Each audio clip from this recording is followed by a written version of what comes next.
IPLच्या अंतिम सामन्यातील पराभवाची निराशा अजूनही मनातून गेलेली नसताना गुजरात टायटन्स संघावर आणखी एक संकट कोसळलंय। अंतिम सामना संपल्यानंतर हॉटेलकडे परतताना संघाच्या बसमध्ये अचानक शॉर्ट सर्किट होऊन धूर पसरल्याची घटना घडली आहे। सुदैवाने चालक आणि व्यवस्थापनाच्या तत्परतेमुळे मोठी दुर्घटना टळली आणि सर्व खेळाडू तसेच सपोर्ट स्टाफ सुरक्षित बचावलेत।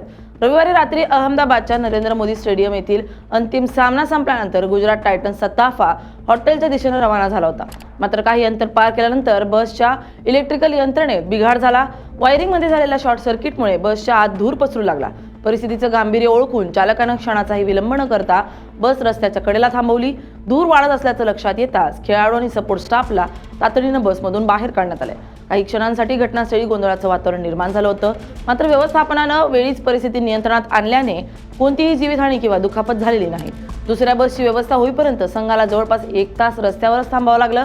गुजरात टायटन्ससाठी ही रात्र आधीच वेदनादायी ठरली होती। IPLच्या अत्यंत रंगतदार अंतिम सामन्यात रॉयल चॅलेंजर्स बेंगळुरू संघानं गुजरातचा 5 गड्यांनी पराभव करत विजेतेपदावर नाव कोरले। संपूर्ण हंगामात सातत्यपूर्ण कामगिरी करणाऱ्या गुजरातचं दुसरं विजेतेपद जिंकण्याचं स्वप्न अखेरच्या टप्प्यात भंगलंय।